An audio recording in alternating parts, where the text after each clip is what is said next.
What is good, guys? Charles from Team COG. Coming at you guys here with the first ever member monthly profile. So for those who don't know what the member monthly profile is if you're a member of the Discord or you're a channel member, once a month you get to showcase your deck of your choice. It can be anything from, like my man Flexi today is showing a Crusadia Firewall variant, to Boonjins, to Satellar Knights, to your choice of whatever cancer or whatever rogue strategy you want to play. And by becoming a member, you get to do that. So I'm not going to really do much. If you guys want to be a part of this monthly, you just sign up for it, you become a member, and then I ask, I'm like, hey, who wants to do a profile?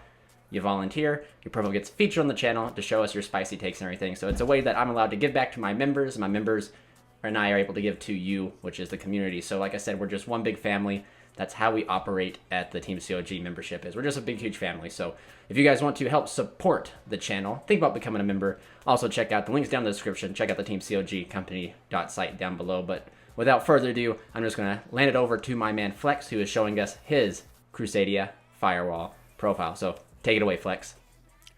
What is going on, everybody? My name is Flexible, and today I've got another chance to appear on Team COG's channel, which I'm super thankful for.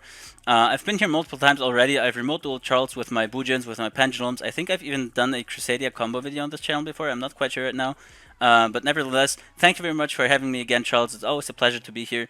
And today is a new series starting, which is called monthly member profiles, and in this case, since I'm going to have the pilot episode basically, I thought there's no better way to start this off than with the most iconic deck featured on this channel entirely, which is Crusadia's. Now, this is a combo based going first Crusadia deck, and it's a pretty different deck, though. It's kind of unique, I want to say. At least I haven't seen anyone else do this exact combo line as I'm doing right now. And without wasting any more time, let's hop right into the profile. Now, starting off with the Crusadias, that's pretty standard. Any Crusadia combo deck, going first or not, should play the maximum amount of Crusadias, in my opinion.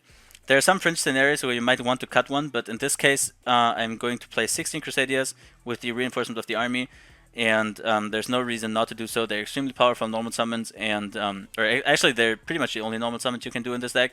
But also, they're all extenders. They have additional effects and attributes and whatnot, so they're very useful. And cutting them down would actually hurt this combo. Then there's the usual dragon package with white and black dragon are not only extenders, but they also replace themselves by searching each other. And the red-eyed darkness metal dragon is a monster reborn for dragons, basically, which can be summoned from the deck via LP. So that's basically also the main reason why this combo works in the first place. But in addition to that, I play Noctivision Dragon, and with Noctivision Dragon is the first noticeable change, I want to say, because there are many cards in this deck which you usually wouldn't see in Crusadia combo decks because they're either too risky or too bricky. But we're not going to play any Gamma Steels or whatever, so this is only a pure combo without hoping on any draws, and that's why we can also play some riskier cards like the Rescue Cat, which I'm going to talk about in a second, and all the other cards that are coming right now, or like all the other engines coming right now, are +1s with every summon they perform. Just like the Noctivision Dragon, which is not only an extender if you summon a Dark Dragon monster, which there are like 3 of, so Black Dragon, Red-Eyed Darkness Metal Dragon, and LP. Especially LP is important because you're going to summon LP 100% of the time, right? And then he's a free extender, but can also draw a card if you link him off, so that's very powerful.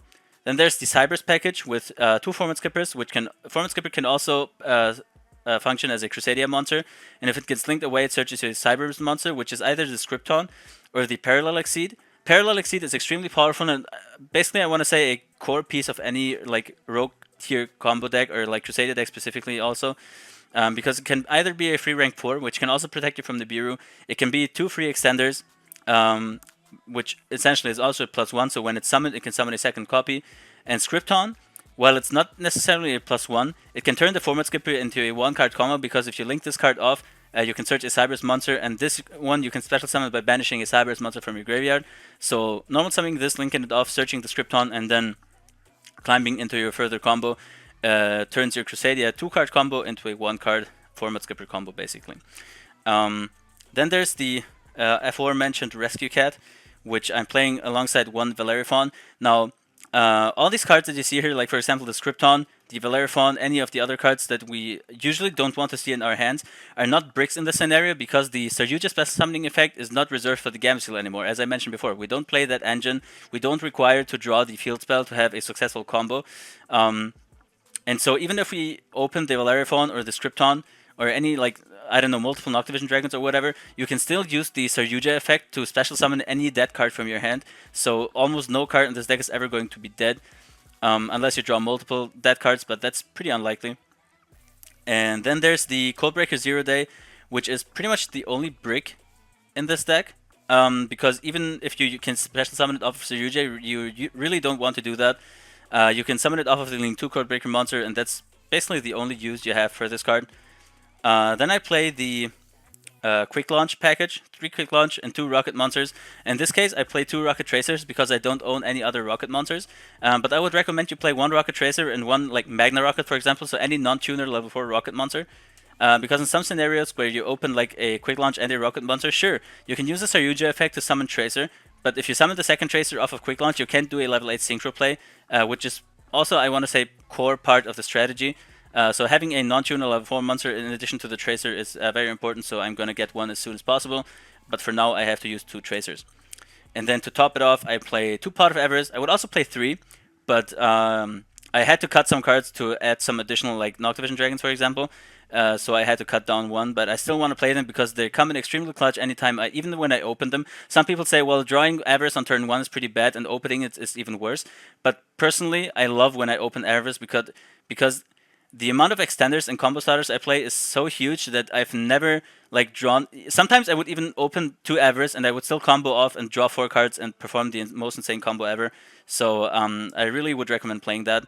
Then there's 1 Call by the Grave against hand traps, of course, and then Gravedigger's Trap Hole also against hand traps, but also Bottomless Trap Hole. Similar logic as to why I play 2 Rocket Monsters.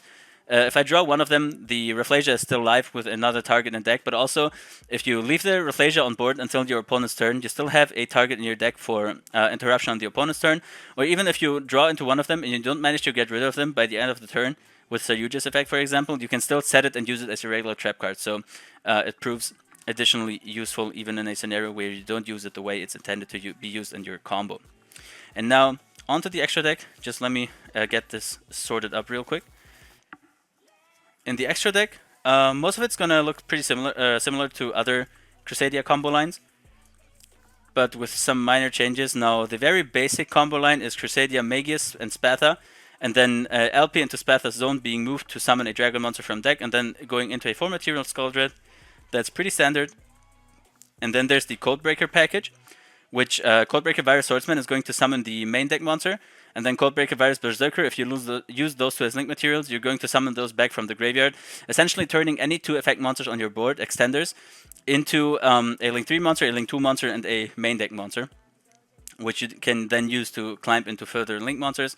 And they also basically, first of all, they're the main reason why this combo works, and also they're the main reason I got the idea, because the way we're going to summon off of them is Firewall Dragon, co-linked to a Nightmare Griffin, and those 2 are pretty much the very bare bone, most basic end board you can do with this combo is a Nightmare Griffin and a Firewall Dragon.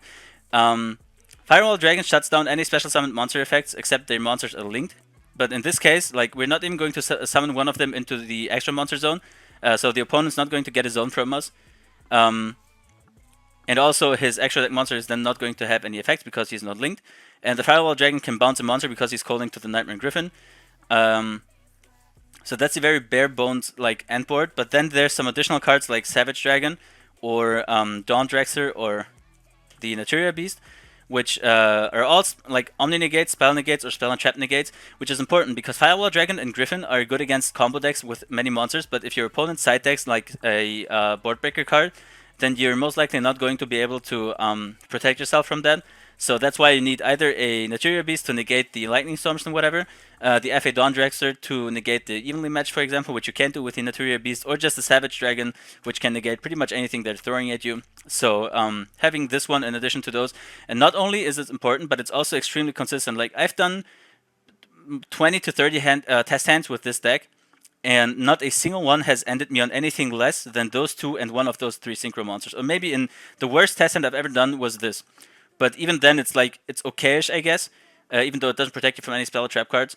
But yeah, usually I would actually end on a Savage Dragon or a Naturia Beast, which is extremely powerful. And then the last cards in my extra deck are Link Spiders, so when we get Nibiru, you can use the token as an extender, basically. Linguribo in case our format skipper gets impermed or Veiler, and then Triple Burst Dragon if our Spath or LP gets impermed or Veiler. We can use this one to not be logged into dragons anymore. Into LP. And now, since LP is a Dark Dragon monster special summon to our side of the field, I'm going to summon the Noctavision Dragon. Spatha Chainlink 1, Noctavision Dragon Chainlink 2. Summon it, then move LP effect. Summon the Red Eyes Darkness Metal Dragon from deck, effect, reborn the Draco.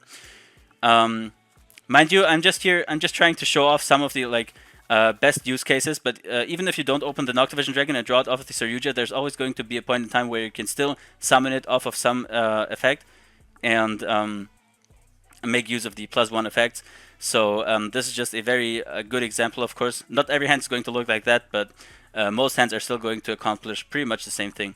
Now, usually you would just link off those 4, but in this case I'm going to link away the Noctavision Dragon and the other 3 combo pieces, because right now you can summon the Saryuja and then do Chainlink 1 Saryuja effect to draw 4 and put 1 back, and Chainlink 2 Noctavision Dragon, which, let me shuffle the deck real quick, which is going to draw you 1 card before you activate the Saryuja, or resolve the Saryuja effect, and then you're going to draw 4 and put back 3. So essentially, this turns your Saryuja effect into a pot of greed, except you can put back 3 more cards, if that makes sense.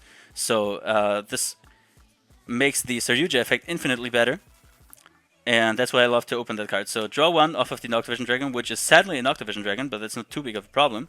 So drawing Maximus, drawing Leonis, and drawing Quick Launch. Now, I'm going to put back Maximus because we have one already. I'm going to put back the Noctavision Dragon because it doesn't help us anymore. And then I'm going to put back the Cult by the Grave, which is not going to help us extend the combos.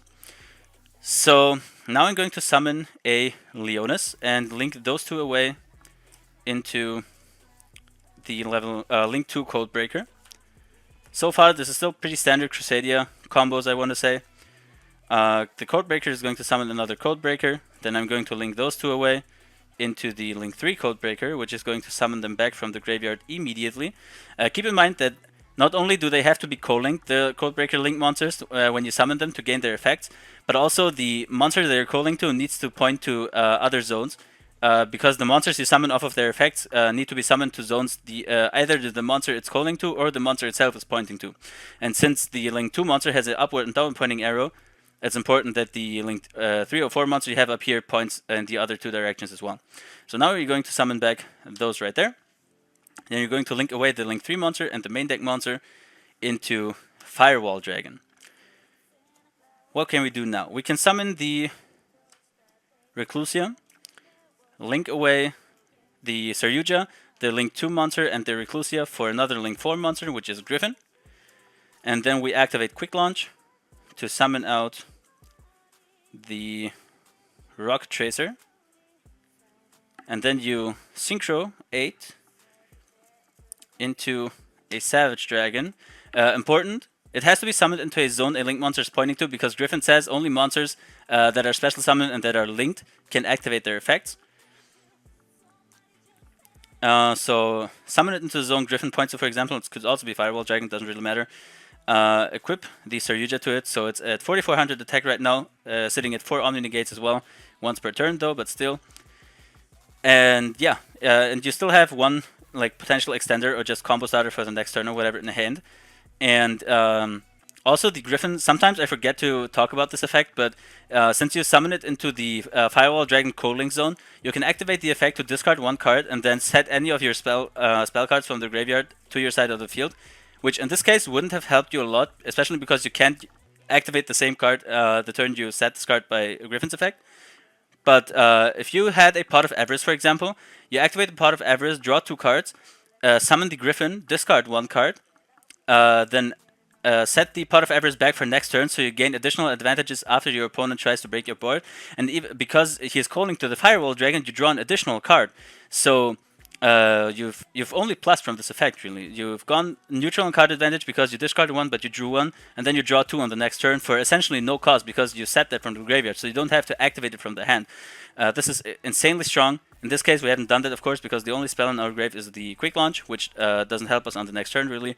So yeah, that's the very standard combo, and well, it is a 4-card combo essentially because you started with 5 cards in hand, and you have a Maximus in your hand left only.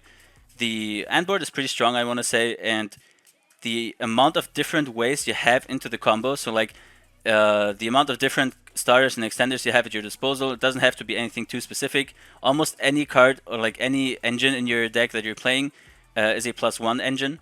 So there's always going to be additional advantage gained, which allows you to further play into your combos and perform those super powerful negations. So this is the draw for turn, for example. There's the Avarice. Yeah, just an example. And this could have also very well been a Dawn Drexler or a Naturia Beast, for example. This way it's the best though, because an Omni Negate can negate anything your opponent tries to throw at you.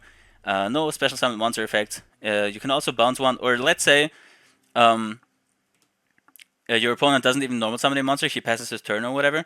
You could also use the effect to regain any of your important resources. So say you really want to, I don't know, summon a Parallel Exceed again or whatever.